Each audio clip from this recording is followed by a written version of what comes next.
Is this going to become a legitimized business somehow, guys? It seems like these guys get away with it. I mean, it's all done in Bitcoin. It's distributed. Nobody has been able to get to the bottom of what they're doing. Yeah. They're really wreaking havoc, and to the tune now of estimates between $40 and $150 million a year in ransom fines. And they're getting it. Hi, this is tplmedia.ca. Don't forget to subscribe, tell a friend, and don't hesitate to support the network. You keep the wheels on the cart in doing so. Surrey gang shootings, a crime report in Toronto that has very mixed reviews and interpretations, and Cocaine Canada, all in this episode as we review what's happening in crime across Canada. Joining me, Paul McCucci, Brady Wedham. Thanks, guys, for doing this. First on the list, guys, the Surrey gang shooting that went down last week, and really a scant reporting on the details. I don't know if you noticed that. Yeah, so 3 p.m. on May 4th, 2026, shooting occurred near 130th Street and 76th Avenue in Surrey, British Columbia. Okay, they found a man suffering from gunshot wounds. Emergency crews attempted life-saving measures, but the victim died on the scene. And the reports on this have been, yes, like you said, a bit staggering in lack of details. Yeah, it's funny because it looked to me like right away, guys, they wanted to talk about this as a gang-related shooting because it was in that style, very brazen daylight shooting. Yep. A lot of video available on it, of course. But they hesitated. The police hesitated to position that. I wonder why. So the last bit of details was the victim was a man in his 30s. He was reportedly at work at the time of the attack. He has no criminal record and had not previously reported threats of extortion or attempts to anything like that to the police. Yes. But Mike, isn't this the one where the two masked guys are chasing him down the street? Yeah. Yeah, so in the middle of the day, and bullets are flying everywhere. They're not great aim, right? But they finally hit him, obviously. But yeah, and the victim, of course, in the video, you see him scrambling for his life, unable to save it. However, now the question in BC, certainly in Surrey, remains: has the police transition? They've got new things happening with their police force there. New appointments, reallocations. The community now feels, I think, like the gang supervision has gone away. There isn't that much attention on gang violence. And in a brazen scenario like that in the middle of the street, anybody could be shot and killed. Yeah, well, of course, bullets flying everywhere. You hear it, quite frankly, a lot in the United States where there's, stray bullets in like South Chicago and places like that, go through walls, kill children, hurt people. You're hearing it all the time. So when these guys are running down the road, bullets are going through glass, windows, buildings, cars. It's brutal, right? And but the question I have for all this, as you mentioned, the police gang unit. Right after, where are they? Yeah. Where are they? And where are they collecting camera footage and then asking for people to come forward? Is there any rewards put up to actually ask anyone to come forward and to nip this in the bud and give public confidence back? Because, we criticize, let's go to Mexico for a minute. We criticize Mexico when we see people, we go, oh my God, you see down in Mexico, those people are in the hotel and there's cars on fire and they're shooting out front of the hotel. Hello, what's the difference here? Yeah, there's not much difference, right? There's no warning. There's no warning of a car fire to let you know there might be danger there. That's one difference. Yeah. But and of course now they're saying, I think that the walk away from the gang scenario is a lot of positioning for the police department in Surrey, because they don't want to make it look like they've let the gang situation get out of control, and they're now identifying this individual as somebody not related to gang related crime. It seems like this was a mistaken identity thing. Well, that doesn't stop us from needing to investigate violent gang crime and how they executed on the streets. They got the wrong guy this time, but it didn't change the act. It didn't change the crime. No, even worse. Imagine this poor guy, what was he, mechanic?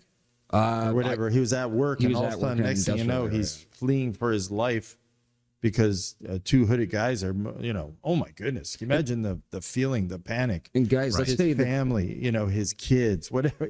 And then it's unexplained Yeah, but let's say that this was a mistake of mistaken identity. Every other person that works on that street now has to worry that someone's going to run in. Like, you're going to have PTSD just from being around it. Like, oh no, the effects of this are massive, and that they haven't identified it as gang crime doesn't keep it out of that realm, unfortunately. It looks like gang crime on the surveillance footage. Anybody running around with masks on, shooting each other in broad daylight in an area where people are working in a downtown core like Vancouver, that's considered gang crime. I don't care if you're putting up signs or not. That is a terroristic gang activity. You know, it's interesting because I mentioned I had a business in Chicago, and it was really wild because I didn't realize until I got down there that when you go down and when you go on vacation and you go to downtown Chicago, you're really barricaded in. You know, because of the lakes and the bridges and everything else. The police actually police like South Chicago. They police different entries into the city to make sure gangs don't get loose and come into the city to rob and to assault and to shoot people. You know, that's sounds terrible, but they really do. They cordon it off. They really, you're protected as a tourist inside the city core. Once in a while, gangs break out and there's disruption and they move into the city, and then they come ahead of them. They try to get ahead of them and set off alarms to get people to go for shelter. We reach that point where, quite frankly, we can't control it. We can't barricade it off. So we have to create shelter alerts, shelter in place alerts. So if you're in Surrey, BC, or you're in one of these places now, should there be listen, I think it's up to the police to kind of come out and say, listen, we don't have it now. So we better figure out protection zones, which they do in Chicago. The Chicago police tell you, as soon as you hear these sirens, right, move somewhere fast, stay low, get behind something that's as bulletproof as you can get. What a tragic necessity. But that's what you're told. When you're a citizen and when you're going down the Magic Mile or you're going up to grab dinner, when you hear that go off right away, the alert bells go off and you move, just like when you're living in Oklahoma City and there's a tornado coming. It's the same feeling, right? You're like, okay, impending doom. I need to try to figure out where these gunshots are coming from. I need to figure out which side of the street I need to move to. And I need to shelter in place, right? Mm-hmm. And I'm like, it's not Canada. It shouldn't be what we do in Canada. But that's in Canada. That's in terms of protecting civilians and being an individual and thinking, that helps the safety of that. What stops gang activity or at least puts a dent in it is way more severe charges for something like this. Let's say they catch these two guys.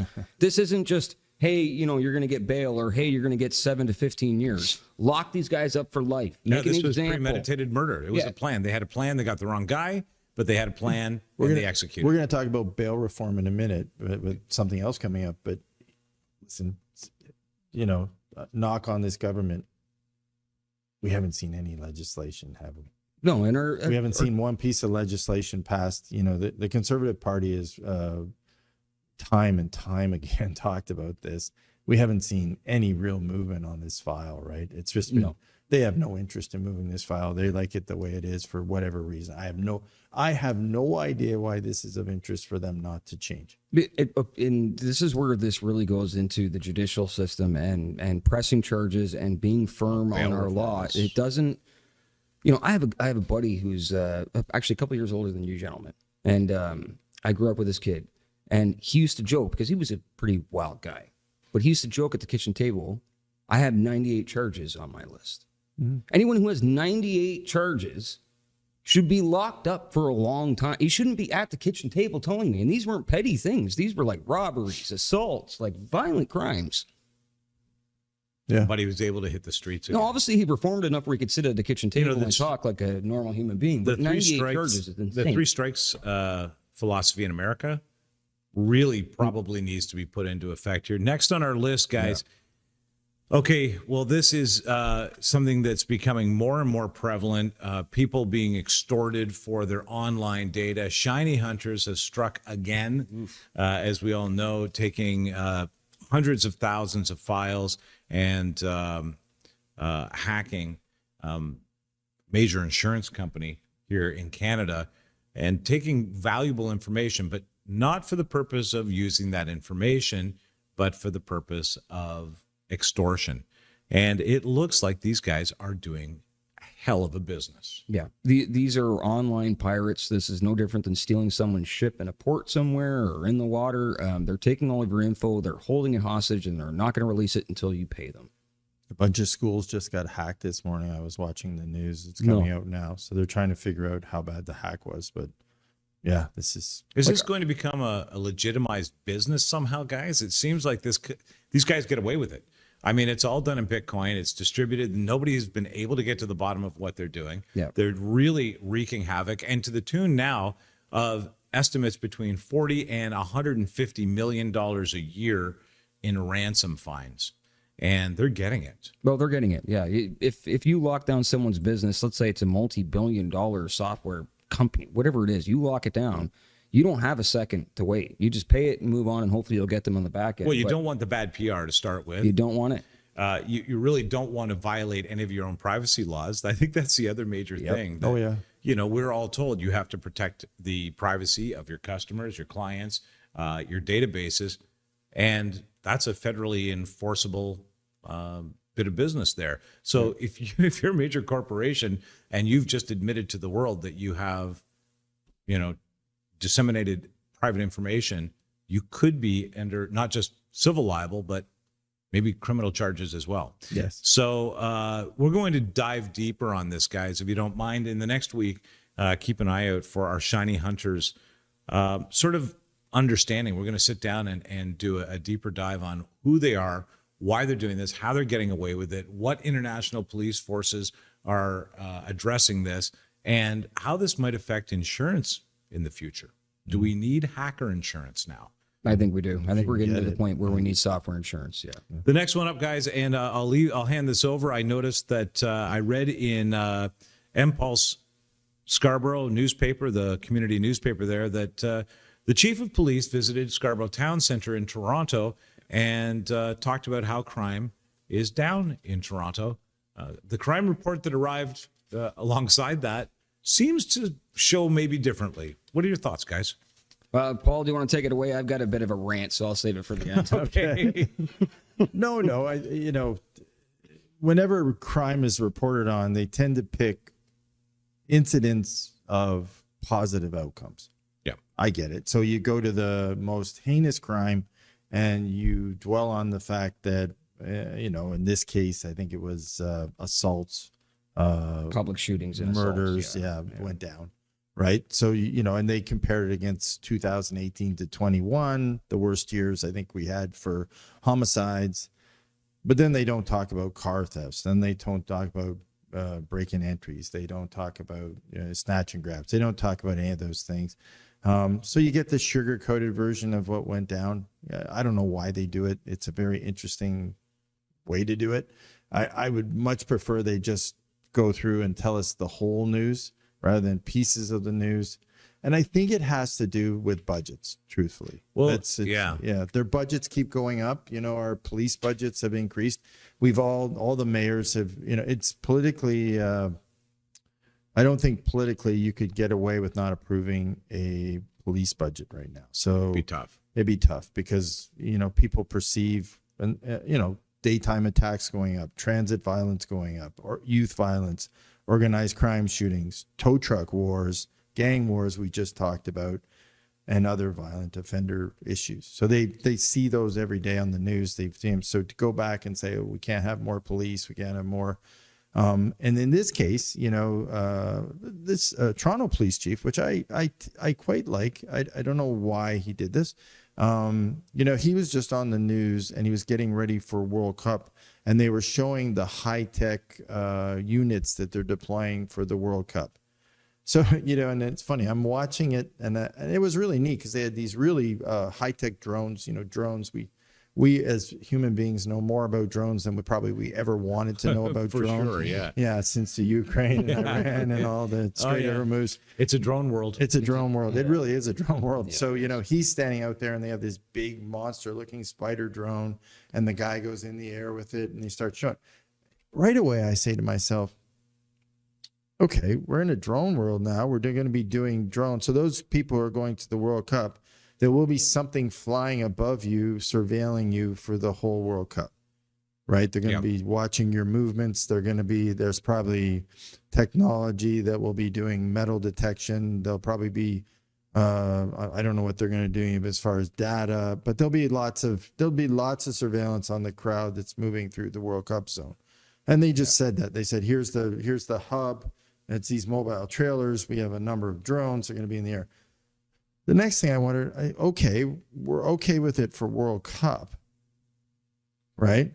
Yeah. Should we not start thinking about using it? Well, they're not throwing the drones out after the World Cup, Paul, I'll guarantee you. Exactly. But for those zones that we're seeing, I look at analytics, and it's funny because my one part of my world in business is totally analytics. Mm-hmm. So quite frankly, I look at it and I think to myself, I know what's capable from the analytics perspective from one side of my business acumen.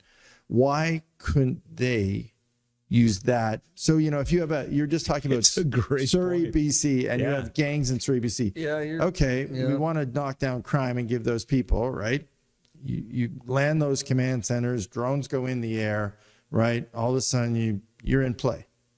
To me, that makes perfect sense. But do we want to be in a downtown core where we're constantly being monitored by random drones all over the place? If it makes me safer, yes. Well, so can I throw that could lead to trouble. A lot of stuff can make it safer, but it ends up taking away your liberties? Yeah, your liberties and freedoms, depending on how you label freedom. But I come back to, so if you can't provide me adequate public safety in a transparent, correct manner, even reporting on it, then I think we have to question what we need to do next, because we need to address it, right? We can't just say, okay, it's going down. We're doing our job when it's not. Totally. It's not going down. It's not going down. So we have to kind of say, okay, how do we help them, that being the police, achieve this? And I think we go to the UK. So if you travel to London, for those of you who haven't been lately, but when you do go there and you land, and Mike, you were just there, last year. Yep. You land, every stop light has surveillance on it. So every major intersection is heavily surveilled. Yeah. So if you commit a crime and you break loose like these two guys in Surrey running with the masks on, they tracked you. You have no shot at getting away. No, you have they zero opportunity. They can take the speed that you're walking, running, and identify it from camera to camera. Because you don't, just your cadence and the way that you're walking and stuff like that. You would have to really dramatically change how you move between cameras, which are between 50 and 100 meters at most, without video view surveying you in London. The first time that shooting, so the first time the gunshot goes off, from the very first minute, they triangulate your area. So right away, that surveillance, there's in London, I've seen the hub where they have the central surveillance. There's like 50 people sitting on monitors, right? Like you would in a casino surveillance room. Right away, it triangulates you. So it does like a 5-mile triangulation of all the lights, and they're live looking to pick up that person moving, and the two masked men. So right away, you'd be picked up. It'd be done. And then police know, and they're talking to them. You got to go here, you go there. Then, the convergence is happening, right? Well, you raise a point with triangulation that makes me think with drones, that would be a hell of a lot easier than what we have now, which is helicopters and cruisers on the ground. Yeah. So if all they did was use them in the moment of an incident, probably would be more effective, I'm thinking, than a helicopter. And they're very advanced. What we can do with helicopters in catching criminals is amazing, but they've got to get up in the air. They've got to get to where they need to be. If there's hubs with drones in the city in key hot points. Well, there already is. Like you see drones downtown Toronto. You see them flying around. So I think this is already somewhat implemented, but maybe you're right. Maybe the ones that they take, that they have ready for the FIFA, those are going to be the new ones that are just rolling around town. Anything that happens in Canada when we put down some sort of restriction or some sort of surveillance never really goes away. It always kind of just sticks around. It's there for a certain event or a certain time. Don't forget, it's often there for a reason. It's there for the reason, but it doesn't leave. If it stays, it's probably staying for a reason. Somebody's legitimized why it needs to stay. And this is, in my mind, a legitimate reason. Okay, so if we're talking about street surveillance in the UK, there's also online surveillance as well. So, and I think those things, they may sound like they're different, but they're in the same category. It's being surveilled. So people are getting arrested for posting stuff on Facebook that the government doesn't agree with by being surveilled. So when you add in those cameras on everywhere and the ability to track people, you're now opening up more than just your physical body being tracked on camera. You're adding everything. I guess if they can identify you and link you to other stuff, then again, if you're looking for a gang member, that might be handy. But as a civilian that's just behaving and doing the right thing, it feels like you're giving up more stuff when you could just be changing bail reform and pressing harder charges and locking these guys up forever. Exactly. And that's, you hit it bang on the head at the end. If you're not willing, so here's where we're at, right? Yeah. I think it becomes the question of the day that we have to ask the current government. Is say to them, listen, if you're not willing to fix the bail system and fix the penalties and fix your incarceration issues and build some prisons and do some stuff now, I guess we all need to know, because at some point then, if you got to say you're the government of the day, then we got to ask you to do something. And that is when you have to go to the other means, right? You have to go to it's one or the other. It's one or the other. And listen, I think we'd all rather have done all the legislative changes quicker. I think we'd all like to be there. I don't think you'll find too many people in Canada at this current moment that wouldn't agree with any legislative change for crime that would reduce it. I think we all collectively pull like 90% I would assume, right? yeah. That's probably the only thing Canadians agree on right now. Let's slow down this crime and make charges. But for some reason, we don't want to do it. Well, we don't have the room in jails, frankly. Well, exactly. Well, that's part of it. You have to build the jails for them. So once you do the legislative changes, you have to start to build. But the funny thing is, we're in a time, the major projects, we just did this show on the budget. We're in a time when construction trades have no work. So if you were ever going to build jails, it would be now. This would be the cheapest, most convenient, most practical, best time to deploy resources to build jails in Canada. But yet, that's not on the books anywhere. We don't see that as a infrastructure project, do we? No. So especially not the kind of real. I mean, we're very focused on rehabilitation, and rightfully so, with our criminals. But that takes larger facilities. That takes different kinds of facilities. Then you can't house everybody committing crimes in a country in that few facilities at different levels with different security. And it really needs to be thought through. When you said major projects, it occurred to me, wow, man, prisons could have been a major project, and we could have been started today and making a difference tomorrow. We have half-empty buildings. We have lots of land to do this. There should be no reason why there's a lack of... The EV plant would have been an excellent retrofit. Exactly. In the United States, they take cities that need employment and projects. They move prisons into those cities when the mines close down to replicate the employment in the economy. They make a lot of money. It's the ecosystem that keeps the economy going. And quite frankly... It's a very smart idea. Yeah, it is. Well, but it's not mine. It basically replicate the best. Go to a country that's doing it the best, replicate it. So, do you start privatizing jails? Is that how it gets done quicker? You know what? I'd rather privatize jails than privatize airports. Right? You know what I mean? Okay, I have no problem. Choice, Paul, you won me over on that. I really would, quite frankly, because I think those people would be incentivized to run very efficient jails, and to run them properly and to make sure they're conducted, versus having a lot of issues with strikes, unions, everything that goes with the prison system currently that structurally kind of challenges it. So quite frankly, I think it's a good idea. It works. I think it works fairly well in a lot of countries, and that's why they do it. And also, you know what? It's a tough job, and to pay a third party to do it, and if they do it well, I think they should be compensated. It's not a nice job, right? Like anything, I think there was a bad rap given to it in the U.S. because it was the courts were feeding to private prisons. And so as long as we build mechanisms in that are very transparent, I wouldn't be opposed to it either. Yeah. And I'll be honest with you. I'm not even against the privatization of the airports if I can get the hell through the lines quicker. Well, you won't if it gets privatized. Very selfish, I know. Conestoga College. Well, the scammers have been let go. Oh, goodness. Is it okay to say scammers? Did I just get... This is a wild story. If you're catching it for the first time and you're not Canadian or you didn't hear about it in Canada, let me summarize, if I may, and you guys... Put me in my place if you don't mind, okay? All right. So now we've created a scenario where you can immigrate to Canada to be a student and hit a student visa here, and that's good for the colleges because We're promoting the heck out of that worldwide, and mainly in India and other sort of specified areas. We've even got agents representing the colleges in these countries saying, we can get you an education, your education gets you citizenship, and suddenly all the colleges are much busier. Conestoga College up 1,500% in profitability and surplus with the influx of international students. Now, what do you do with all this money? Well, you run amok with it, of course. Why wouldn't you? This one drives me nuts. Brady, give me the rundown of how money was. So essentially, the board went spending drunk like sailors. Yeah. So what triggered the intervention? There was an extensive government audit that uncovered egregious financial decisions. Okay.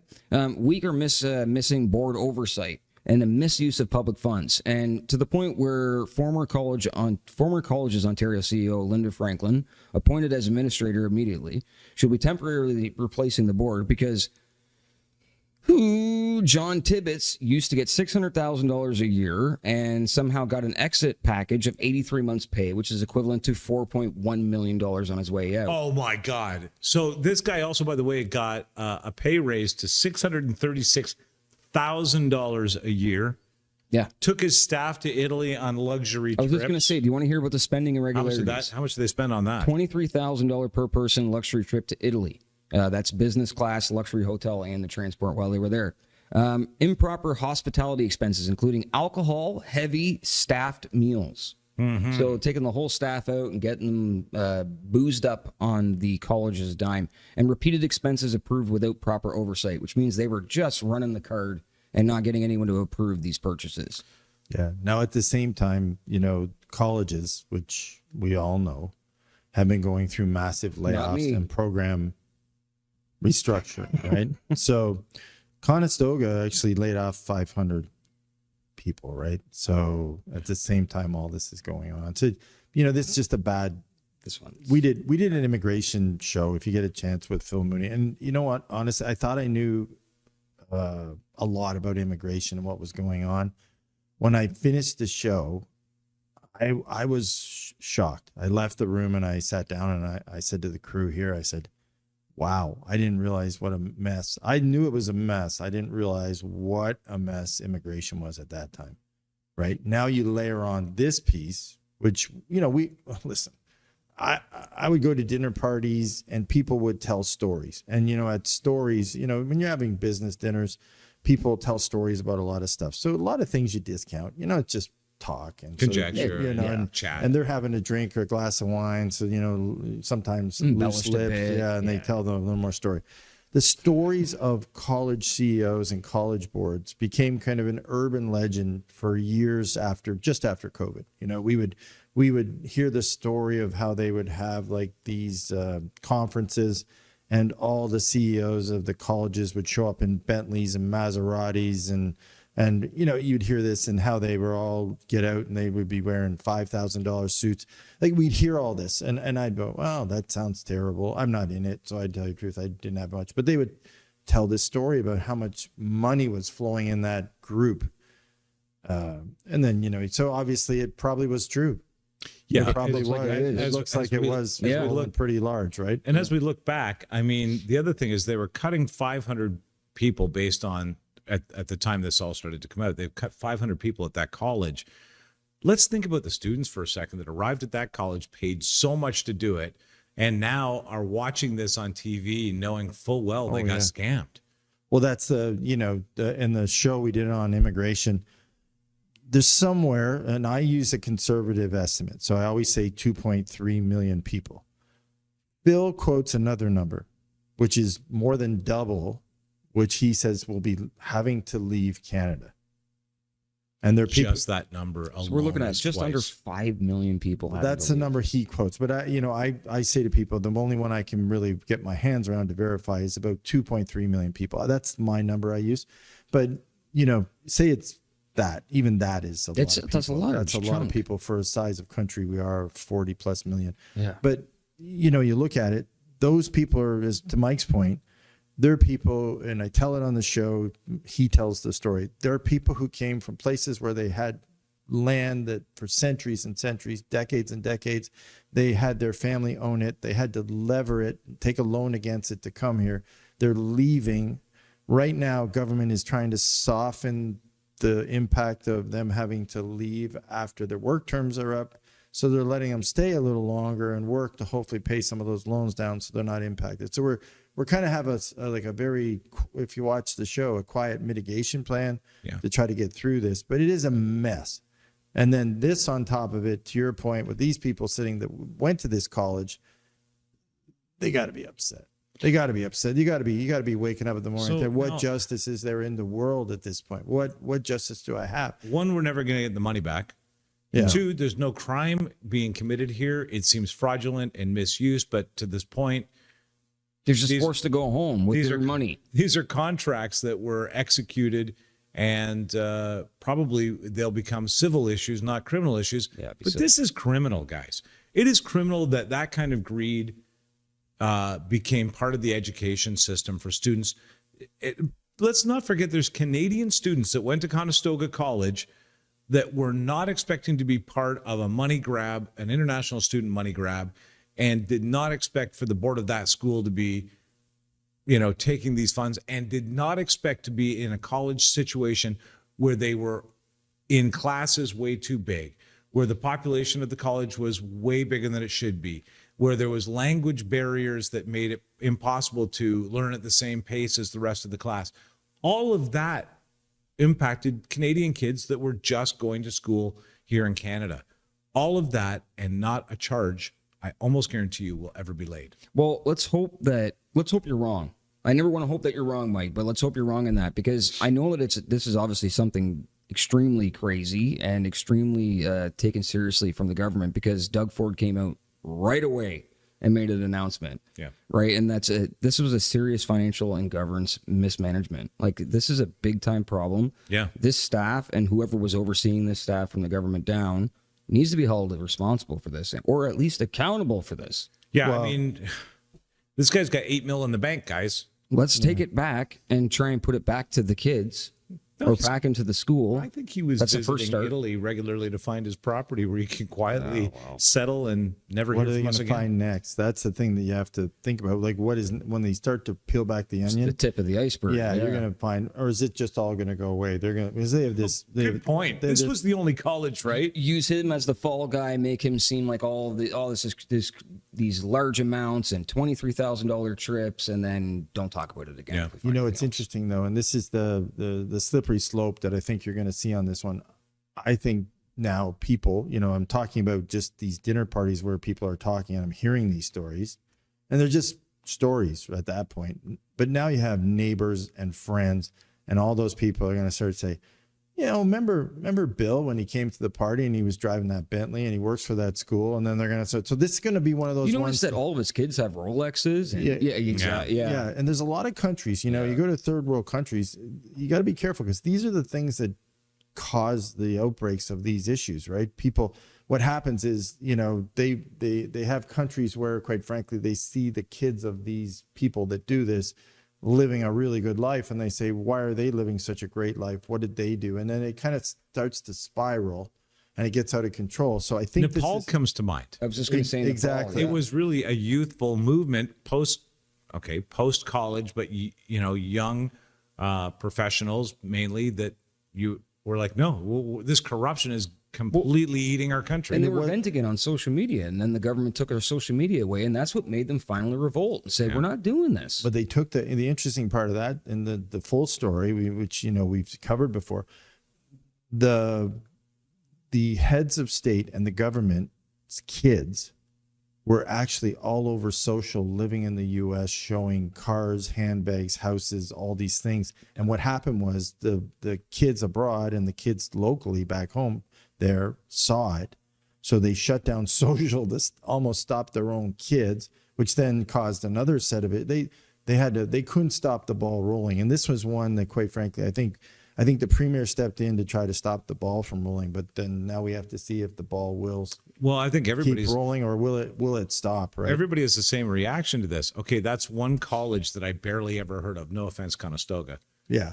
What's gone on at the Humber colleges? What's gone on at the major city colleges? Right. Well, that's the thing, Mike. And Conestoga has actually been around for it's fairly well known, quite frankly. And you go My bad, Conestoga. No, yeah. You go to I was some. going to say I come from Cambridge Kitchener, and that's the school there, right? Sorry, The same way I'm unaware McMaster of is to these Hamilton. towns, but I will look them up. The same way McMaster's related to Hamilton, Conestoga is related to Cambridge and Kitchener. Yeah, but the Tri-Cities. thing is, like, you figure if it happened here, imagine, you make a good point.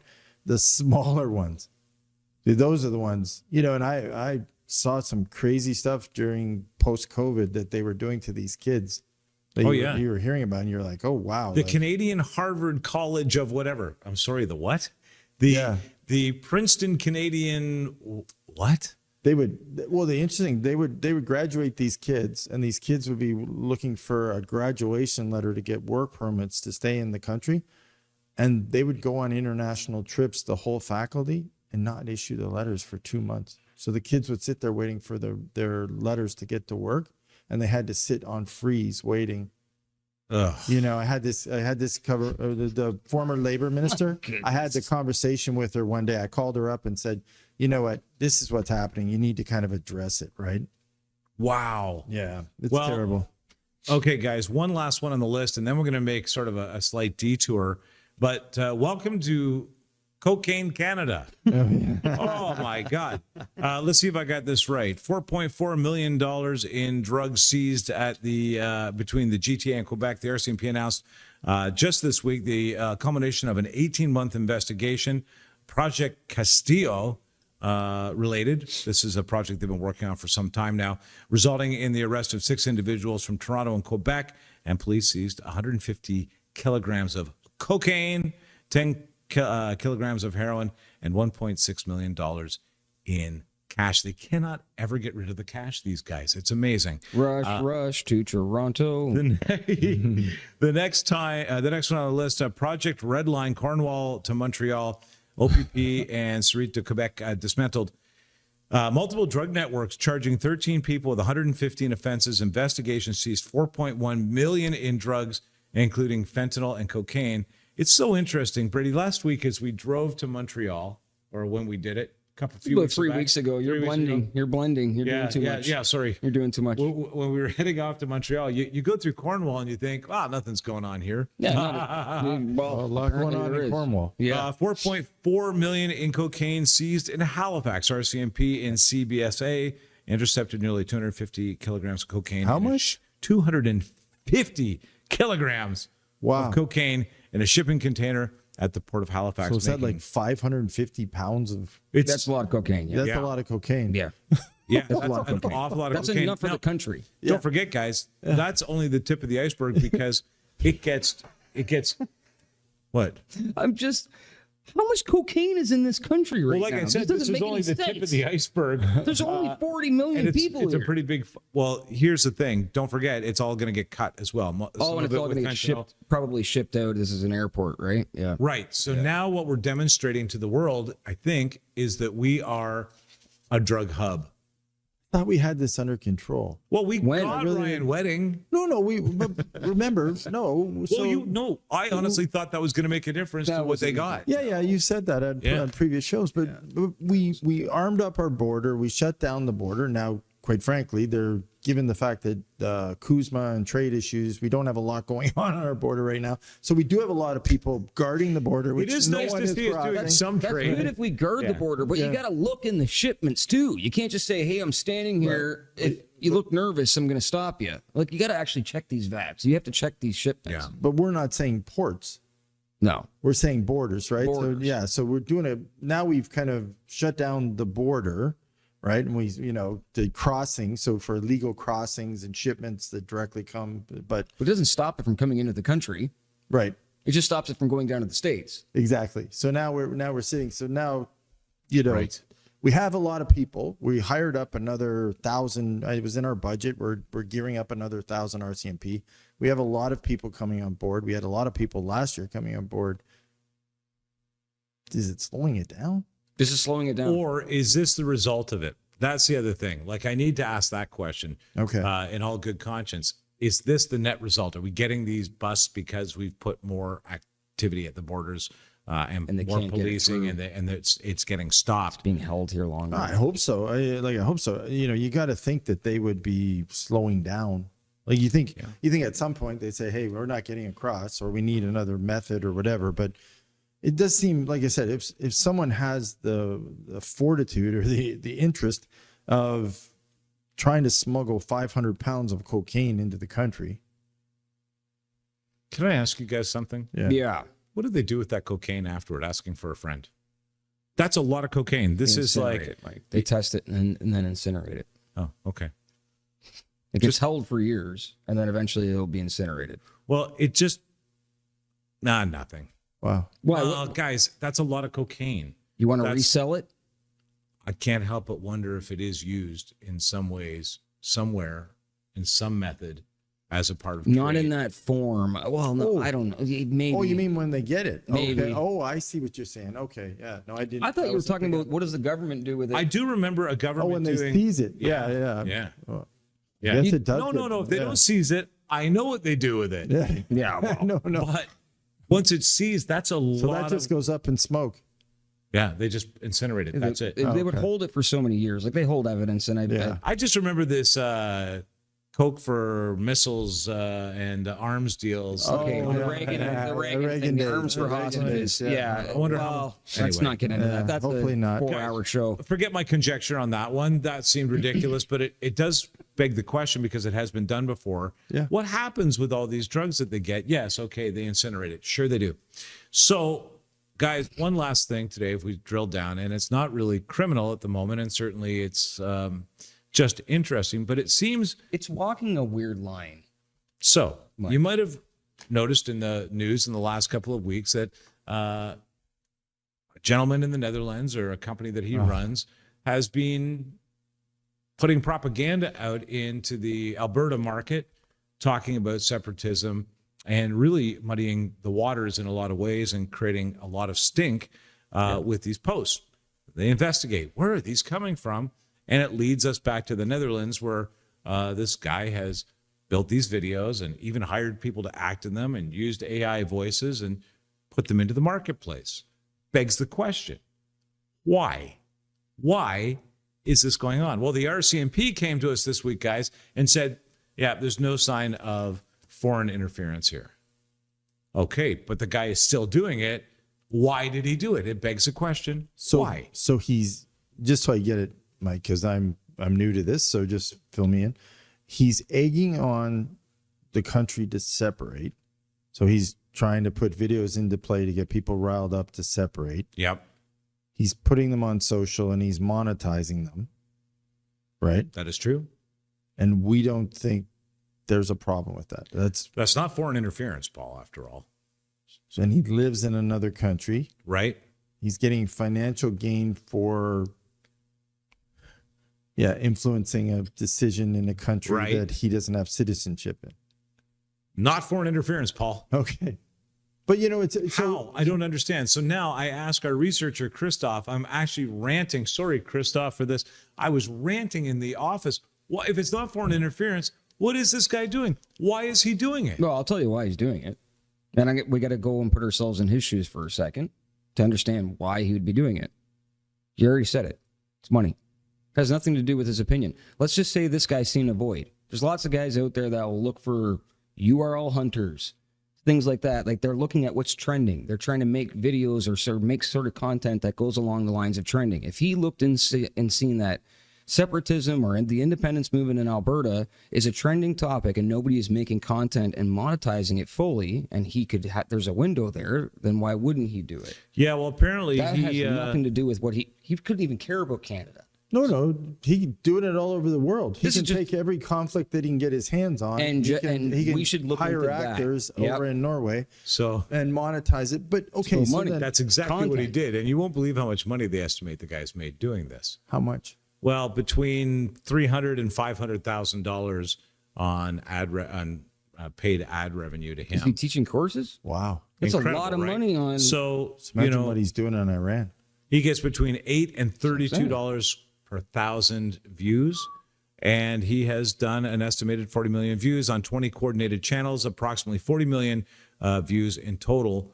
Those numbers seem high for that, but we'll run with it just to make sense out of it. But those numbers don't translate to that high of money. He's got to be making money somewhere else, merch, something. Well, at 40 million views, if he just got $5 on RPM alone, that's $200,000 at the low end. Yeah. But the point is, he's making money. These are, and by the way, estimates. But the purpose was he's making money. Now, to your point, if somebody's making money, peddling influence, and even if their influence isn't working, they are using it and influencing another they may country, not realize people in another country. How much influence it actually has until you see 300,000 signatures. He doesn't care. That's what I would think. He doesn't care. This isn't even a personal thing to him. I could be completely wrong. I'm just trying to make sense out of it. No, they made it real clear. Thing. I mean, yeah. I guess and this would be a question for the RCMP. Did they go interrogate him to find out if anyone in Canada was behind it? I assume they did. And I assume they found out no one was. Right. So he's just doing it. He's a faceless channel. He's doing it to monetize it. Yeah. But I do draw a little bit of an analogy. This is kind of the fissure that we've had with the United States over the Doug Ford commercials. Right. This is kind of the same thing, right? He put the Reagan commercials into the U.S. to say that, trade had to be. It's a good point. Right. Yeah. And all of a sudden, I didn't even put two and two together. Trump came back right away and said, cease and desist, pull those commercials or our trade is off. Right. Well, so isn't that a call? So that's a great question. I pulled this one. Isn't this where, and if the Prime Minister's office is listening or the Prime Minister, hello, I would recommend that you call Norway, right? And you explain to them that he needs to find this individual and shut him down, not to tinker with our sovereignty. That makes perfect sense to me. And that should be like toot sweet. It shouldn't be an RCMP investigation. That should have been, and that's the difference, honestly, difference between Americans and Canadians sometimes, there's a lot of difference. I know people love it, but one of the things. They let us know in the comment section daily. Yeah. One of the things, that I think Americans react quickly to stuff when you screw with their amendment rights and with their nation and sovereignty. That's when we should have been moving on faster. We shouldn't have gone to an investigation. There should have been a quick call. Prime Minister should have stood up and said, he's got to shut him down.